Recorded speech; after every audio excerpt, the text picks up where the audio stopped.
Close your eyes and breathe in the cool, night air of an ancient world. Imagine the golden sands of Egypt cooling under a vast, star-swept sky. We are stepping back thousands of years, to the banks of the mighty Nile, where a story of courage and providence is about to begin. Before the great wonders of the desert were even old, a small life was placed in the hands of the river. The name Moses actually carries a beautiful double meaning. In Egyptian, Mos means son or born of, but in Hebrew, it is derived from the word masha, which means to draw out. It was a name that foretold his destiny. He who was drawn out of the water would one day draw his people out of bondage. The basket of faith. A mother's heart is heavy but hopeful. Jochebed, fearing the decree of the Pharaoh, weaves a small ark. She isn't just making a basket. She is crafting a vessel of salvation. The basket used to hide baby Moses was made of papyrus stalks, the same material used by the ancient Egyptians to create the world's first paper. To make it watertight, she sealed it with bitumen and pitch, the very same substances used in the construction of Noah's Ark, symbolizing a second ark of rescue. Moses was not the only child in his family. He had an older sister, Miriam, and an older brother, Aaron. Miriam was the one who stood hidden in the tall reeds, watching over the basket as it drifted, her quiet presence ensuring that the link between his past and his future was never broken. The princess's discovery. The heat of the day is softening. The daughter of the Pharaoh comes to the river to bathe. Among the lilies, she sees something unusual: a small chest, cradled by the mud and the reeds. Despite being the daughter of the man who ordered the Hebrew children to be cast away, the princess felt an immediate compassion, hemla, for the crying babe. Many biblical scholars believe this princess may have been Hatshepsut, who would later become one of the few female pharaohs to rule Egypt in her own right. In a beautiful twist of divine irony, the princess ended up hiring Moses' own biological mother, Jochebed, to be his wet nurse. This meant that while Moses was raised in the luxury of the palace, he spent his earliest, most formative years learning his true heritage from his own mother, paid for by the royal treasury. The Prince of Egypt. Moses grows up within the limestone walls of the palace. He is educated in the finest schools, trained in the arts of war, and dressed in the linens of royalty. He is a prince, yet a stranger in his own home. As a royal prince, Moses would have been educated in all the wisdom of the Egyptians. This included advanced mathematics, astronomy, and architecture. The skills he learned in organizing the construction of Egyptian monuments would later serve him in organizing a nation of millions in the wilderness. According to the historian Josephus, Moses was not just a scholar, but a successful military general. He is said to have led Egyptian forces in a campaign against the Ethiopians, showing early signs of the leadership and strategic mind that would eventually guide a people toward the Promised Land. The moment of choice. One day, the golden veil of palace life is torn away. Moses sees the suffering of his people. He sees an Egyptian taskmaster striking a Hebrew slave. In a moment of righteous anger, he intervenes, and his life changes forever. Moses was 40 years old when he fled Egypt. His life is often divided by historians into 3 perfect segments of 40. 40 years as a prince in Egypt, 40 years as a shepherd in Midian, and 40 years as a leader in the desert. After his act was discovered, Moses fled into the land of Midian, a desert region across the Red Sea. He went from the most powerful court on earth to the silence of the wilderness, exchanging a royal scepter for a wooden staff, the first step in a transformation from a prince of men to a servant of God. As the sun sets over the Midian desert, Moses sits by a well, exhausted and alone. But in the silence, a new chapter is beginning. The shepherd's silence. In the vast silence of Midian, the echoes of the Egyptian palace begin to fade. Moses, once a prince who commanded thousands, now commands a flock of sheep. The desert is a harsh teacher, stripping away the ego of Egypt and replacing it with the patience of a shepherd. Moses found refuge with a priest named Jethro, also known as Royal, and married his daughter, Zipporah. This union was significant because the Midianites were also descendants of Abraham through his second wife, Keturah, meaning Moses remained within the extended family of the faithful even in exile. For 40 years, Moses lived the life of a nomad. During this time, he would have become an expert in the geography of the Sinai Peninsula. Every hidden well, every mountain pass, and every patch of grazing land he discovered while looking for lost sheep was secretly preparing him to lead millions of people through this very same terrain decades later.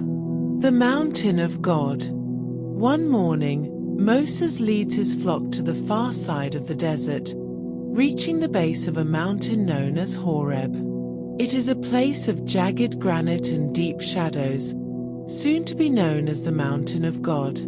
Mount Horeb and Mount Sinai are generally considered to be the same location. The name Horeb likely means desolate or dry, reflecting the physical landscape, while Sinai may be derived from the Mesopotamian moon god Sin or the Hebrew word for bush, sench.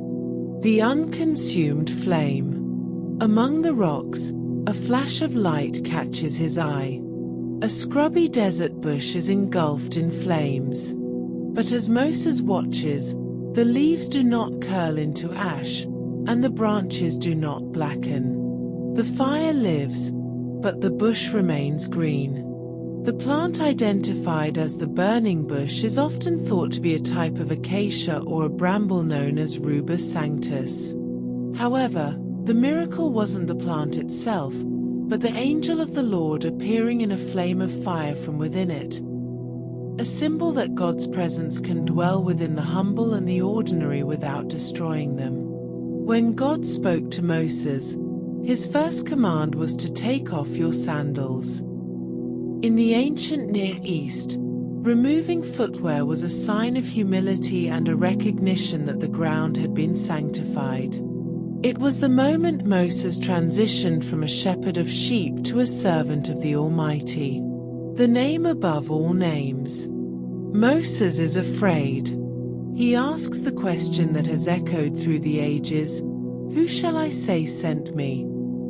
The answer he receives is not a name like the many gods of Egypt, but a statement of pure existence.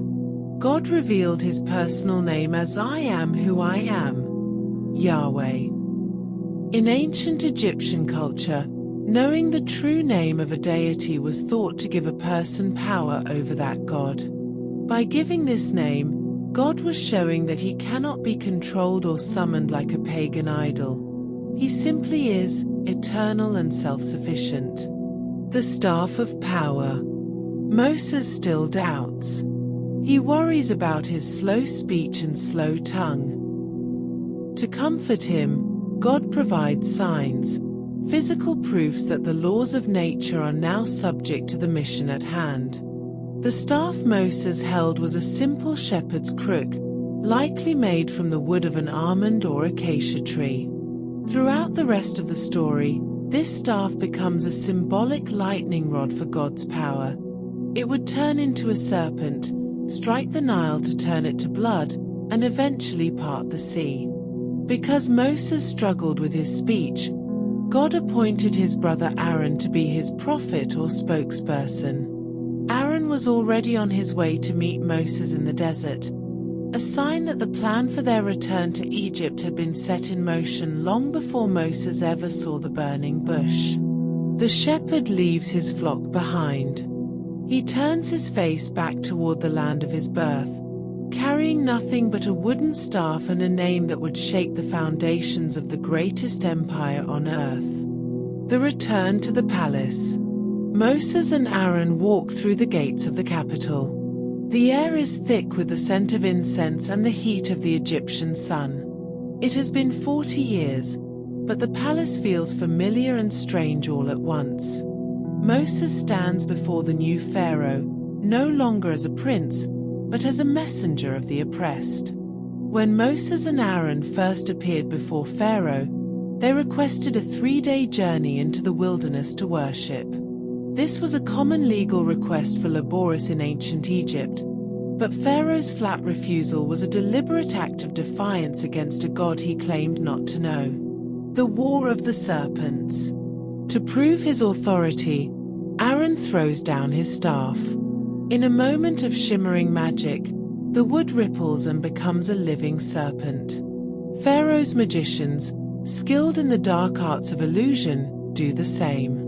The serpents created by the Egyptian magicians may have been a trick involving Egyptian cobras. By applying pressure to a specific nerve on the snake's neck, it can be put into a state of tonic immobility, making it appear as stiff as a rod. When thrown down, the snake wakes up.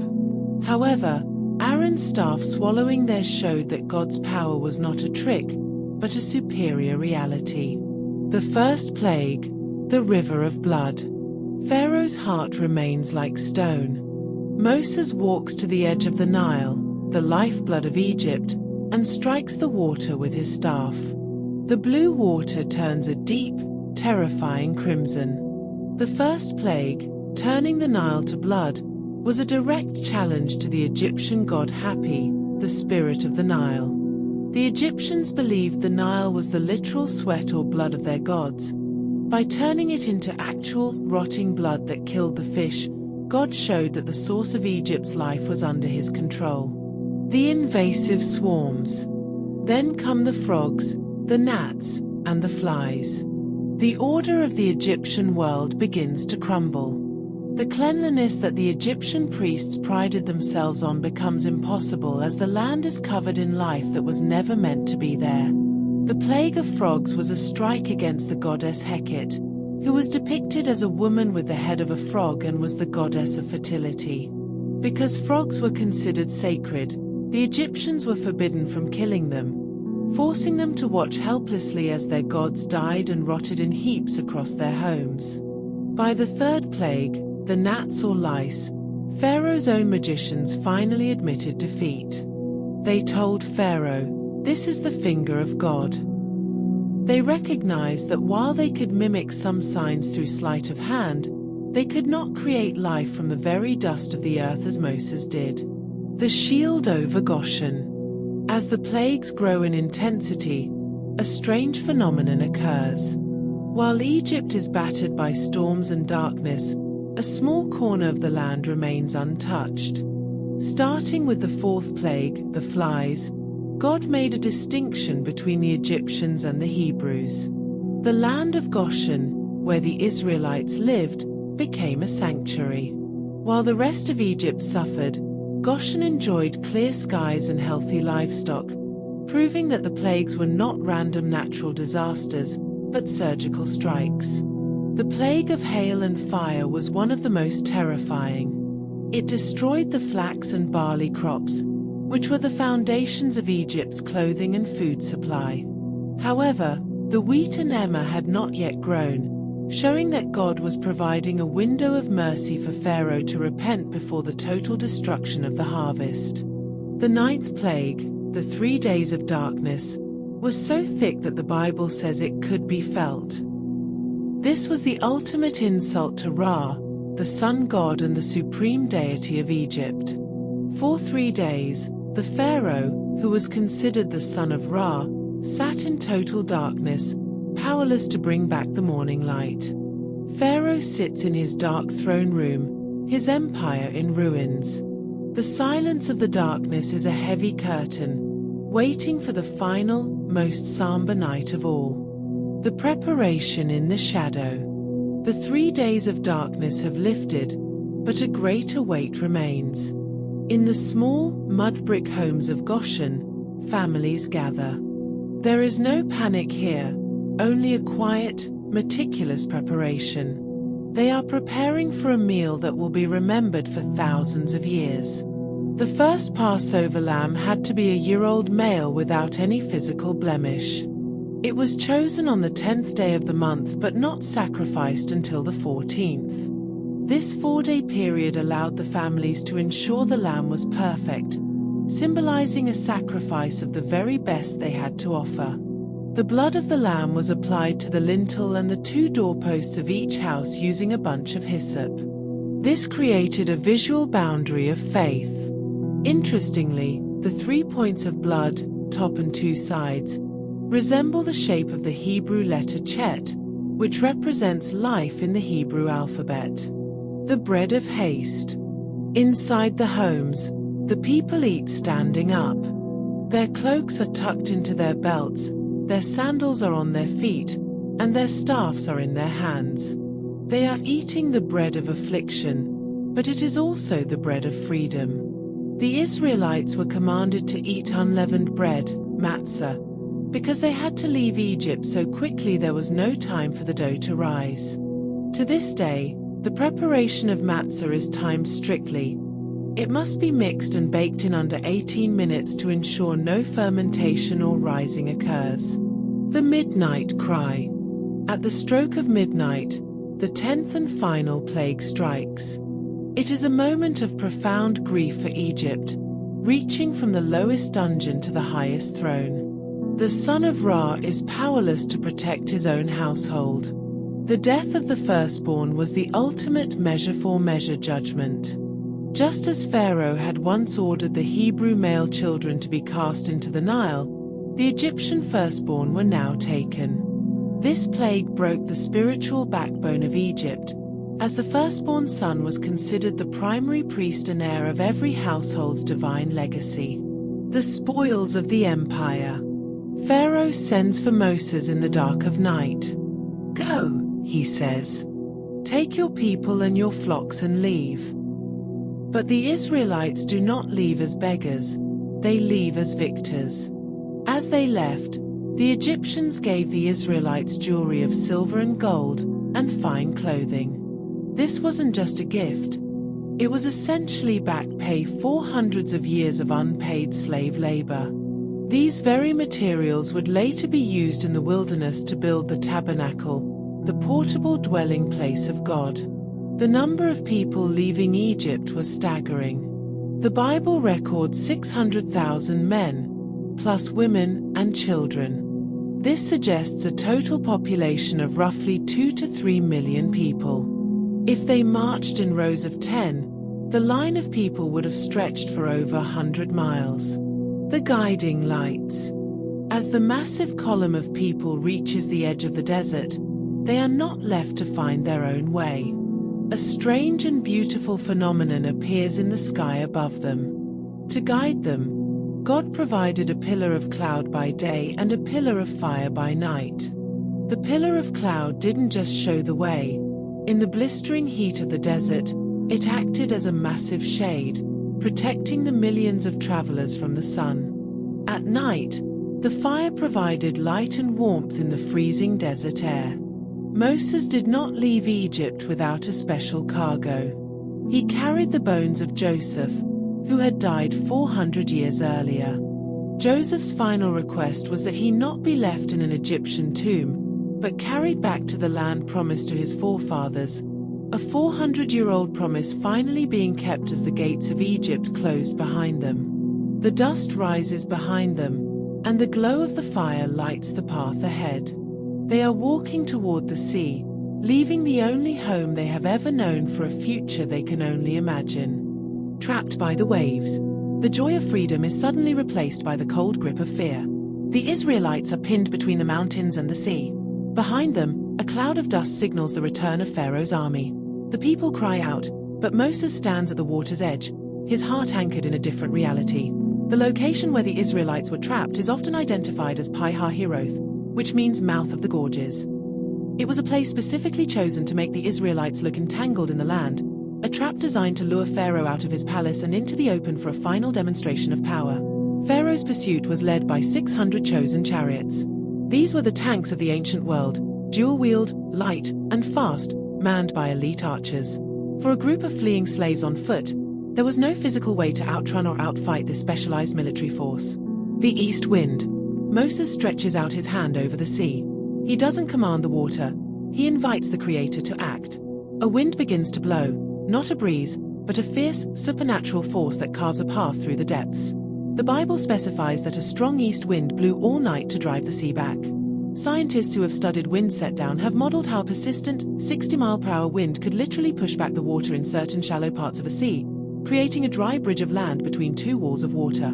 The body of water crossed is traditionally called the Red Sea, but the Hebrew text calls it Yam Suf, which translates to Sea of Reeds. While some suggest this means it was a shallow marsh, the biblical description of walls of water and the drowning of an entire army suggests a much deeper, more formidable body of water like the Gulf of Suez or the Gulf of Aqaba. Walking on the seabed. The people begin to walk.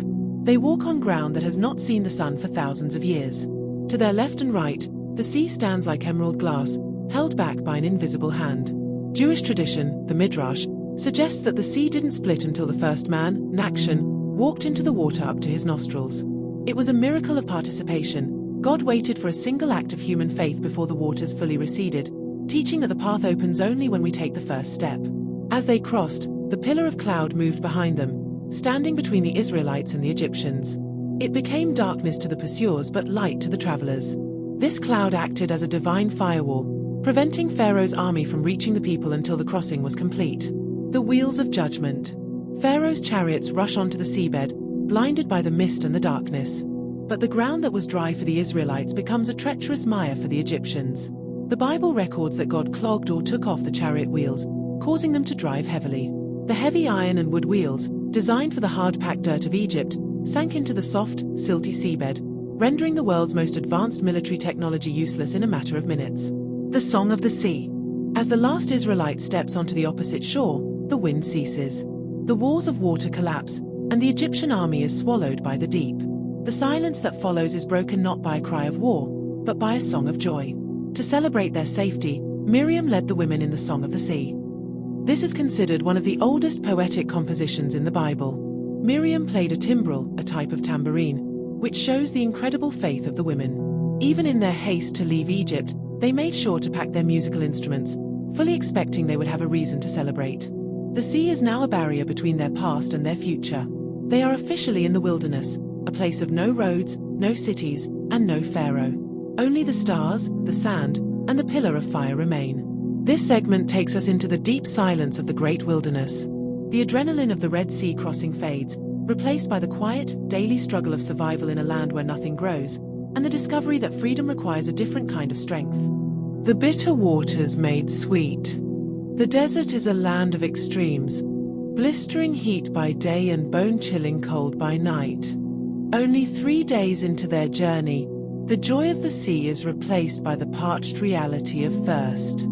They reach an oasis called Mara, but the water is as bitter as their despair. The name Mara literally translates to bitter.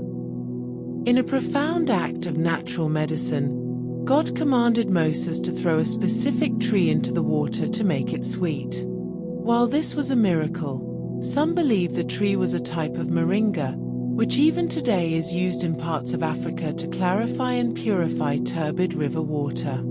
After Mara, they arrived at Elim, an oasis that felt like a glimpse of paradise. It contained 12 springs of water and 70 palm trees. This was a symbolic resting place. 1 spring for every tribe of Israel and 1 palm tree for every elder. A reminder that the desert also holds hidden pockets of grace. The falling dew. Hunger soon follows thirst. The people begin to look back at the flesh pots of Egypt with nostalgia, forgetting the whip of the taskmaster. In response, the sky provides a mystery that will sustain them for 40 years. The word manna is actually a question. In Hebrew, man who literally means what is it? When the Israelites first saw the fine, flake-like substance on the ground, they had no name for it. It was white like coriander seed and tasted like wafers made with honey. Manna was a lesson in daily trust. It would spoil if kept overnight, except on the Sabbath. On the sixth day, a double portion fell that remained fresh for 2 days. This was the first time the concept of a weekend or a day of rest was woven into the very biological survival of a nation. The evening feast. Manna provided the bread, but the people craved the protein of their former lives. In the evening, the sky turned dark not with clouds, but with a living gift from the wind. The meat provided to the camp was quail. This follows a natural migratory pattern. Every year, huge flocks of quail migrate across the Mediterranean and Red Seas. Exhausted by the long flight over water, they often drop to the ground in heaps, allowing them to be easily caught by hand, a natural event timed perfectly by a divine hand. The flint and the flow. Again, the water runs dry at a place called Rephidim. The people are at their breaking point.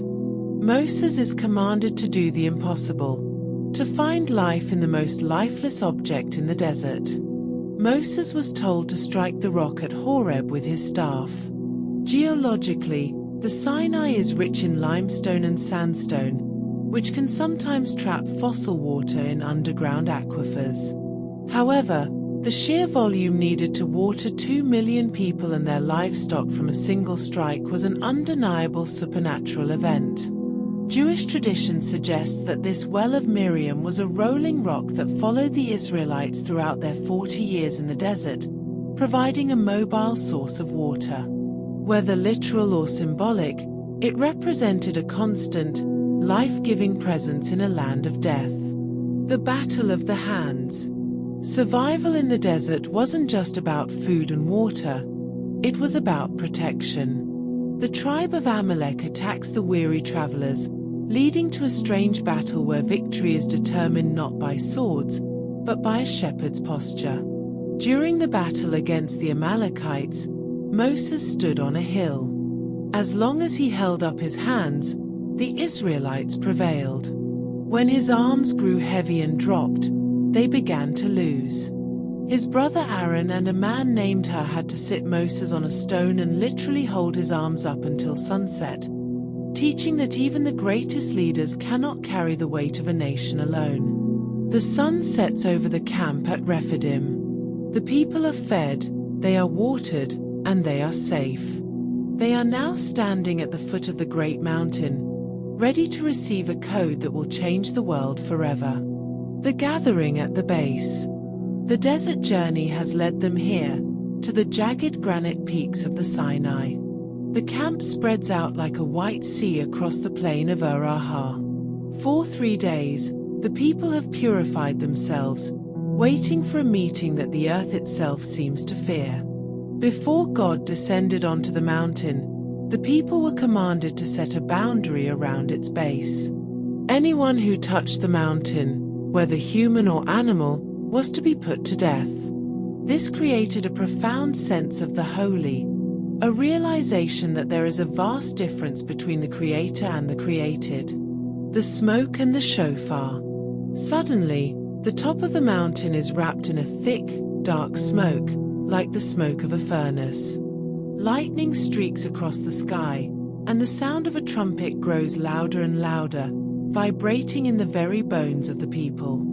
The trumpet heard at Mount Sinai was the shofar, a horn made from a ram's or mountain goat's horn. In biblical tradition, this was the voice of the mountain. It is said that as the sound grew louder, Moses spoke, and God answered him in a voice that was audible to every single person in the camp.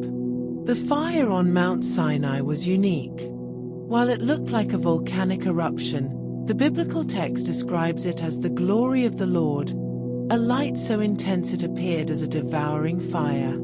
Geologists have noted that Sinai is not a volcanic region, emphasizing that the fire was a supernatural descent of presence rather than a geological event. The finger of God. Moses disappears into the cloud. He remains there for 40 days and 40 nights, existing in a realm where time and hunger do not apply. On the summit, he receives the testimony, the foundation of a new civilization. The 10 Commandments were written on 2 tablets of stone. According to Hebrew tradition, these were not the rounded tombstone shapes we see in art, but were likely perfect cubes of blue sapphire or lapis lazuli, symbolizing that the law of God is as eternal and clear as the heavens themselves. The Bible says the tablets were written with the finger of God. This is a Hebrew idiom meaning they were created by direct divine power. Remarkably, the text notes they were written on both sides. Despite this, the letters Mem and Samak, which are closed loops, were said to hang miraculously in place, visible from either side. The moral compass. The laws given were not just religious rituals. They were a revolutionary moral code. In a world of might makes right, these laws introduced the idea that everyone is equal before the Creator. The Ten Commandments are structured in two parts. The first four govern the relationship between man and God, while the final six govern the relationship between man and his neighbor. This established the concept of ethical monotheism, the idea that you cannot truly love God if you do not act justly toward your fellow human. The fourth commandment, regarding the Sabbath, was the first law in human history to mandate a day of rest for everyone, including slaves and even livestock. In the ancient world, where labor was constant and grueling, the Sabbath was the ultimate declaration of human dignity and freedom. The face of the prophet. Moses finally descends from the heights, carrying the weight of the law in his hands. But he does not realize that the mountain has left a physical mark on him that he will carry for the rest of his life. When Moses came down, his face was radiant or shining. The Hebrew word used is Karen, which means to send out rays.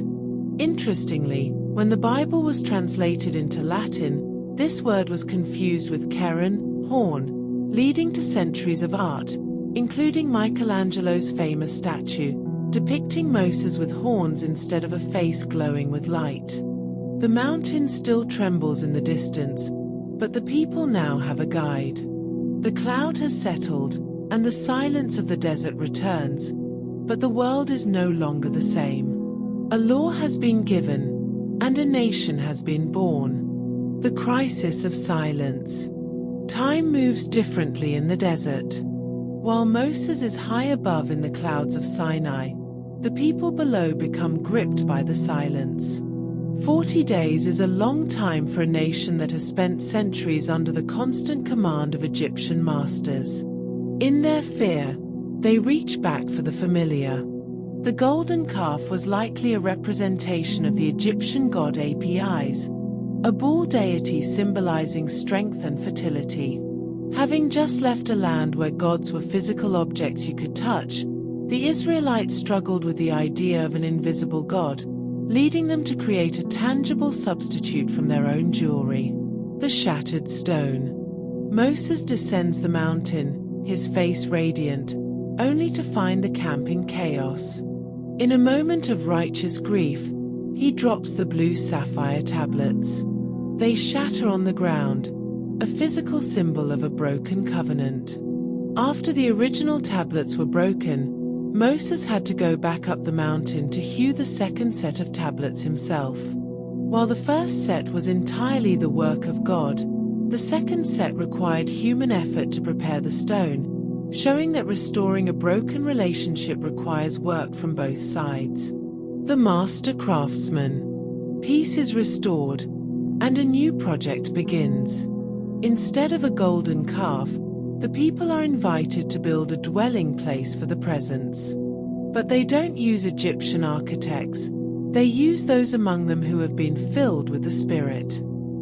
The lead architect of the tabernacle was a young man named Bezalel. He is the first person in the Bible described as being filled with the Spirit of God, specifically for the purpose of artistic craftsmanship.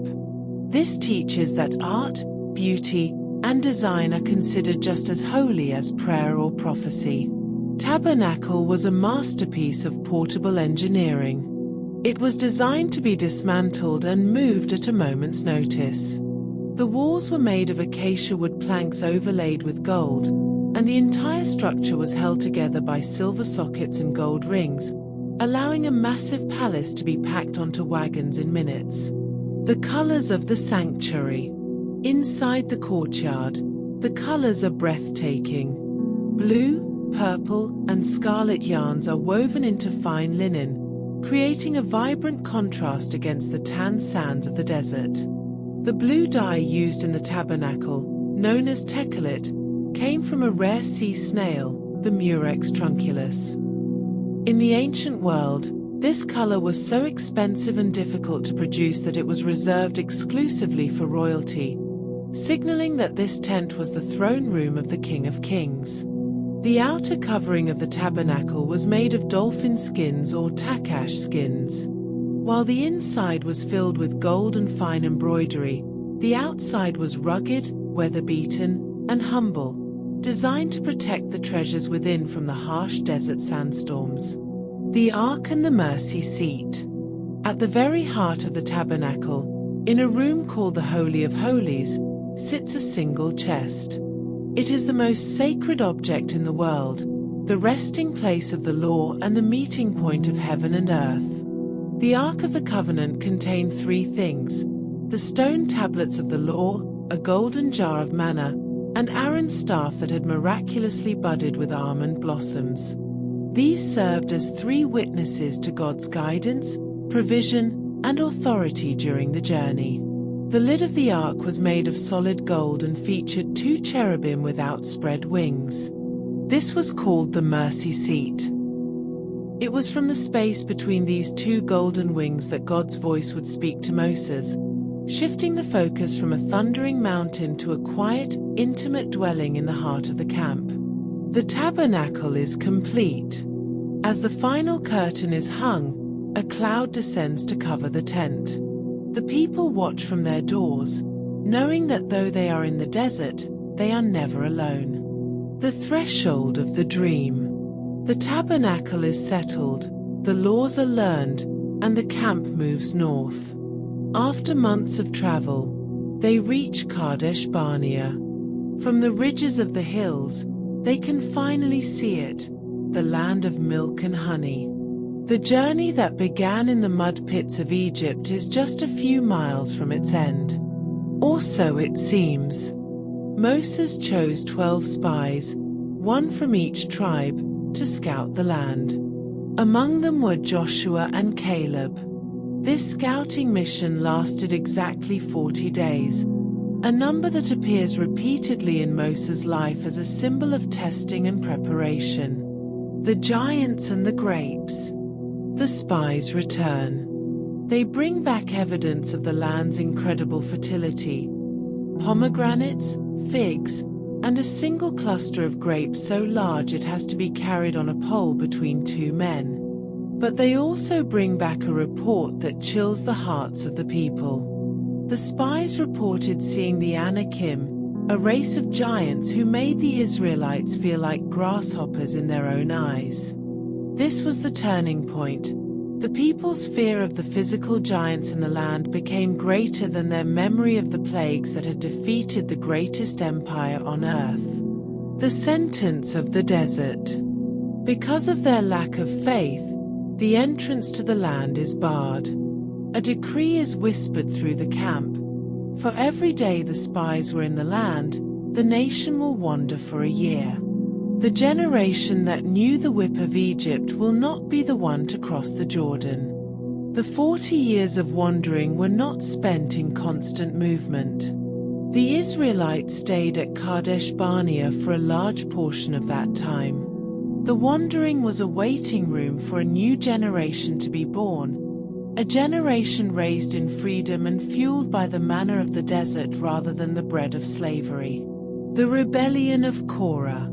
In the middle of the wandering, a challenge arises from within. A man named Korah leads a rebellion, questioning why Moses and Aaron should be the only ones to lead.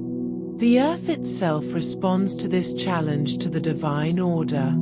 To settle the dispute of leadership, God commanded the leaders of the 12 tribes to place their staffs in the tabernacle. Overnight, Aaron's staff did not just grow leaves, It miraculously produced blossoms and ripe almonds. This showed that true leadership in the eyes of God is not about power, but about life and fruitfulness. The bronze serpent. The years in the desert are long. The people complain again, and a plague of fiery serpents enters the camp. To save them, Moses is told to create an image that looks like the very thing that is hurting them. Moses crafted a serpent out of bronze and lifted it up on a pole. Anyone who was bitten simply had to look at the bronze serpent to be healed. This was a lesson in looking up beyond their circumstances. Thousands of years later, this image would be referenced as a symbol of healing and salvation. During these 40 years, the Bible notes a miracle of maintenance. Despite the harsh terrain and constant walking, their clothes did not wear out, and their feet did not swell. The very fabric they wore was preserved by the same grace that provided their food. Even though Moses was a leader of millions, he is described as the meekest man on the face of the earth.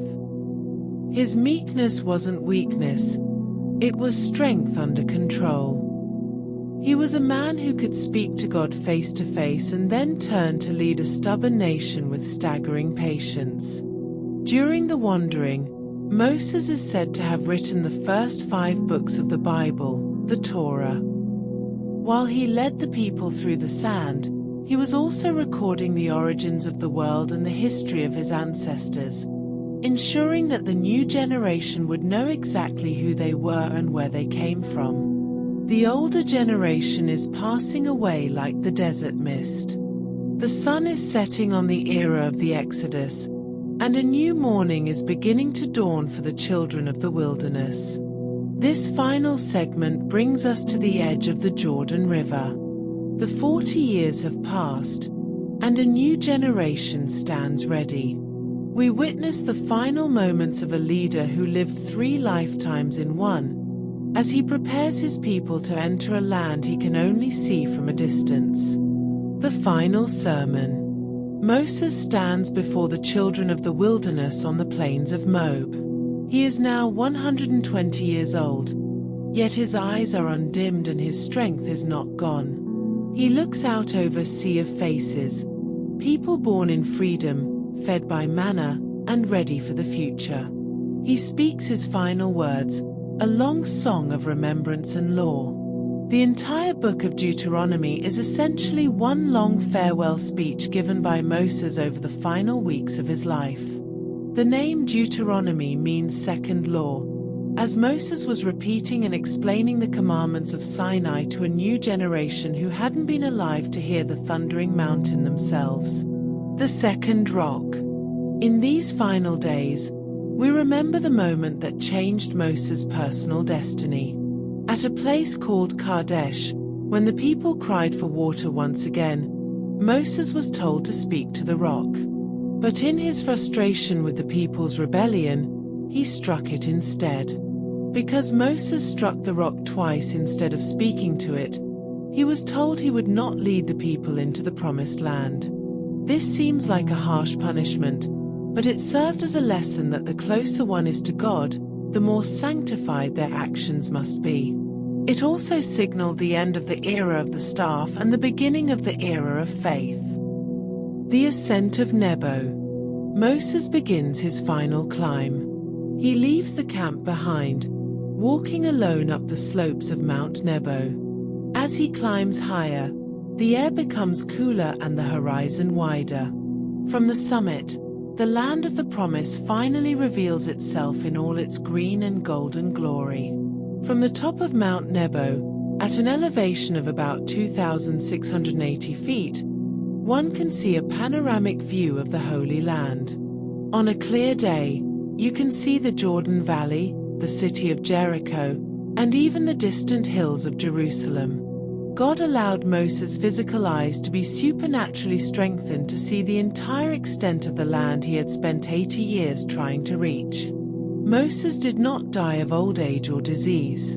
The Bible says he died at the command of the Lord, literally by the kiss of God.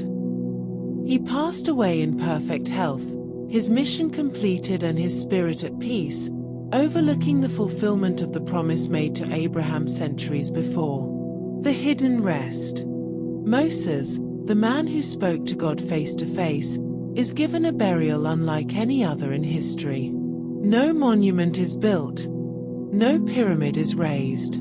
The Bible records that God himself buried Moses in a valley in the land of Moab. To this day, no one knows where his grave is located. This was likely done to prevent the Israelites from turning his tomb into an idol or a place of pagan worship, keeping the focus on the God Moses served rather than the man himself. After his death, the nation mourned for 30 days. During this time, the leadership was seamlessly passed to Joshua, the son of Nun. Moses had laid his hands on Joshua, transferring not just authority, but the wisdom and spirit required to cross the river and claim the heritage. The eternal legacy. The story of Moses does not end in a hidden grave in Moab. It continues in every law that protects the weak and every heart that seeks freedom. Moses is the only person in the Bible referred to as the servant of the Lord in such a definitive way. He holds a unique place in history as the only prophet to have known God face to face, a level of intimacy that made him the blueprint for all future leaders.